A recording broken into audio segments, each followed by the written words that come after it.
भरतपुर जिले में 15 फरवरी की अर्ली मॉर्निंग 2 युवकों का अपहरण हुआ, जिनके नाम नासिर और जुनैद थे, जो पहाड़ी थाना क्षेत्र के घाटमीका गांव के रहने वाले थे।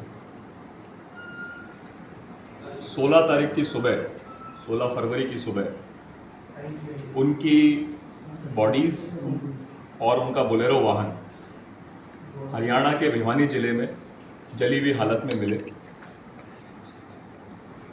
इस संबंध में भरतपुर के गोपालगढ़ थाने पर मुकदमा दर्ज हुआ। घटना के तुरंत बाद एफआईआर में जो पीड़ितों के परिजनों ने 5 लोगों के नाम लिखवाए थे, उनमें से एक आरोपी रिंकू सैनी को 17 फरवरी को गिरफ्तार किया गया, जिसकी पूछताछ और अन्य टेक्निकल एविडेंसेस के आधार पर हम इसकी प्रकरण की तफ्तीश में आगे बढ़े।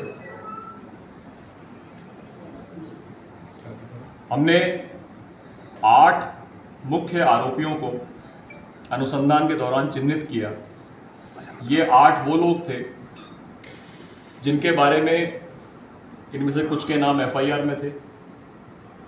इनमें से कुछ लोगों के बारे में हमें रिंकू सैनी ने पूछताछ में बताया और कॉन्फिडेंशियल सोर्सेज, टेक्निकल एविडेंसेस के आधार पर उनकी इस घटना में अपहरण, मारपीट, हत्या और उसके बाद वाहन और शवों को जलाना, इस पूरे घटनाक्रम में शुरू से लेकर आखिर तक या इसमें जो विभिन्न पार्ट्स थे उनमें शामिल होने की पुष्टि हुई। इन 8 लोगों के नाम फोटो सहित भरतपुर पुलिस ने रिलीज किए।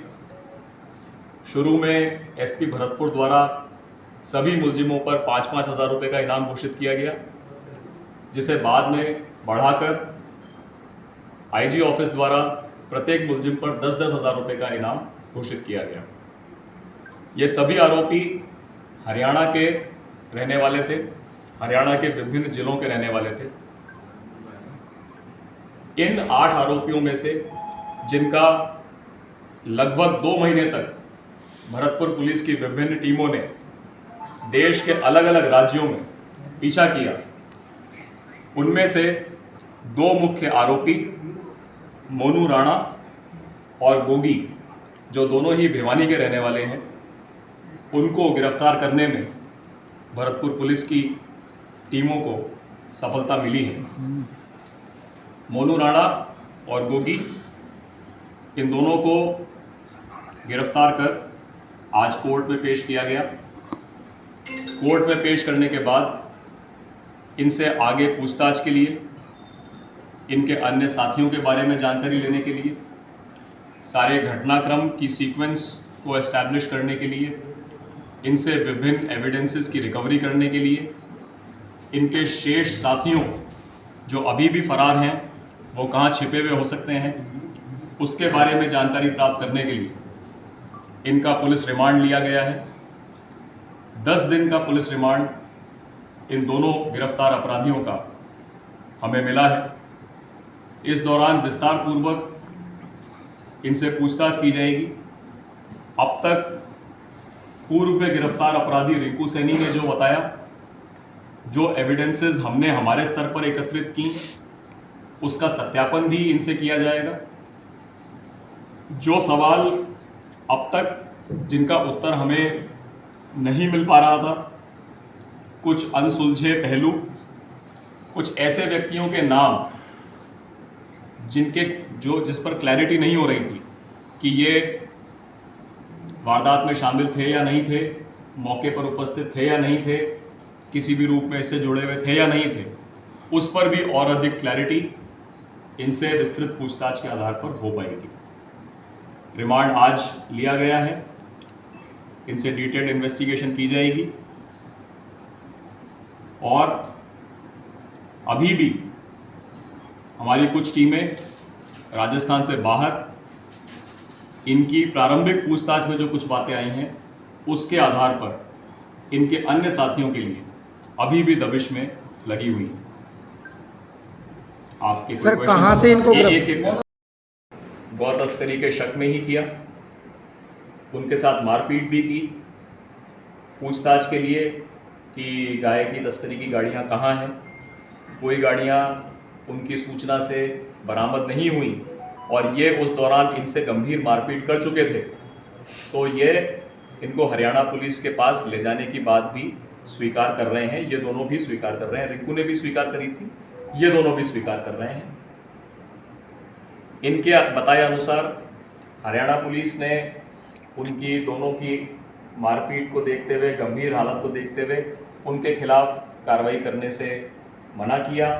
तब इन्होंने इन दोनों को इस डर से कि अब इनका नामों का खुलासा हो जाएगा कि ये लोग इस वारदात में शामिल रहे हैं, इन्होंने हत्या करने के बाद शवों को और गाड़ी को भिवानी ले जाकर के जलाया। प्रारंभिक पूछताछ में इन दोनों ने इस बात को भी स्वीकार किया है कि मारपीट में जुनैद की मृत्यु पहले हो गई थी, नासिर की हत्या इन्होंने अभी तक बताए अनुसार भिवानी में जिस जगह जलाया गया है उस जगह ले जा कर के पहले वहीं पर गाड़ी के अंदर ही उसे मारा और फिर गाड़ी पर दोनों की बॉडीज़ पर पेट्रोल छिड़क करके साक्ष्य मिटाने की दृष्टि से, उद्देश्य से वाहनों को, शवों को आग लगा दी। इसमें इनकी एक बड़ी एक पर्पज़ ये भी था कि यदि इस बात का खुलासा हो भी जाएगा कि ये कौन है, क्या है, तो उसका प्रकरण हरियाणा के अंदर दर्ज होगा तो राजस्थान पुलिस इनका पीछा नहीं कर पाएगी। ये अच्छी बात है कि पीड़ित पक्ष गोपालगढ़ थाने पर आया और तत्परता से उसका प्रकरण दर्ज हुआ, जिसका आगे अनुसंधान करके हम इन आरोपियों को अब तक पकड़ पाए हैं। बाकी जो आरोपी हैं, जैसा मैंने कहा, 2 महीने का आज लगभग समय हो चुका है इस घटनाक्रम को घटित हुए। एक मुलजिम को पकड़ने में हमें उस समय तत्काल सफलता मिली थी। आरोपी लंबे समय तक भूमिगत रहे, अपने ठिकानों से फरार रहे। भरतपुर पुलिस ने एक दिन के लिए भी इस केस में इन अपराधियों का पीछा करना बंद नहीं किया, बिना थके, बिना रुके। चाहे जो भी त्यौहार, अन्य अपराध, कानून व्यवस्था की ड्यूटियां यहाँ पर रही हों, इस प्रकरण, इन मुलजिमों की गिरफ्तारी के प्रयास के लिए किसी भी टीम को ना विड्रॉ किया गया, ना डाइवर्ट किया गया।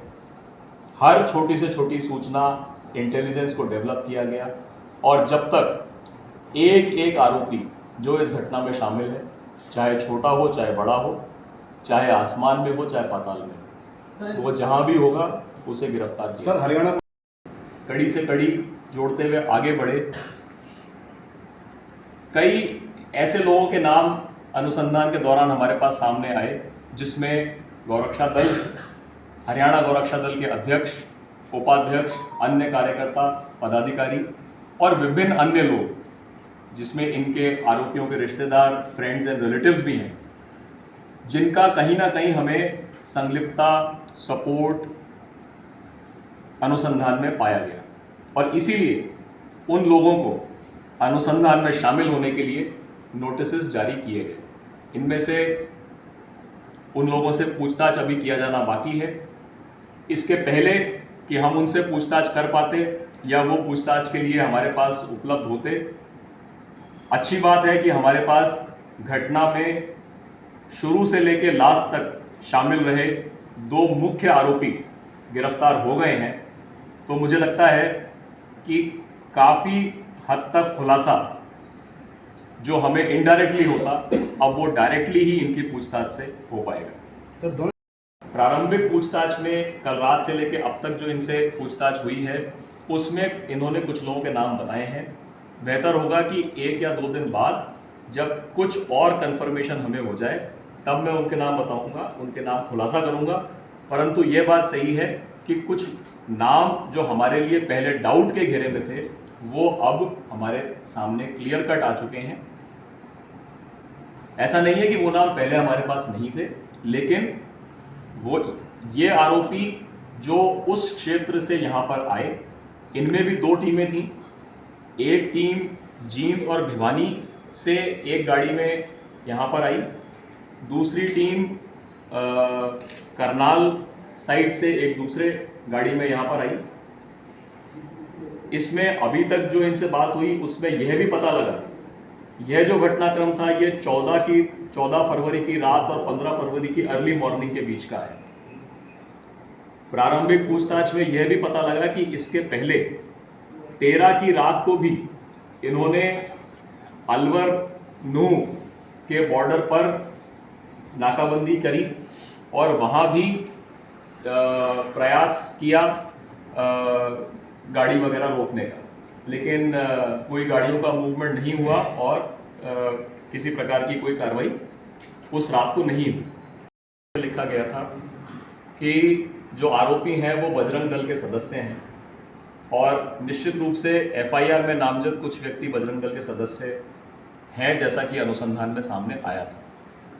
परंतु जब अनुसंधान में आगे बढ़े तब हमने पाया कि भरतपुर से लगता हुआ जो नूह मेवात डिस्ट्रिक्ट है, इस क्षेत्र में जो भी संगठन सक्रिय हैं उसके अलावा इस पर्टिकुलर घटनाक्रम में हरियाणा के जो सेंट्रल या वेस्टर्न हरियाणा है वहाँ के जींद, भिवानी, करनाल, कैथल और बल्कि उत्तर तक चले जाएं तो पानीपत, उस क्षेत्र में जो कुछ संगठन सक्रिय हैं, मुख्य रूप से जिसमें हरियाणा गौरक्षा दल का नाम आया, उसके कुछ सदस्यों का इस स्थानों पर दबिशें दे रही थी।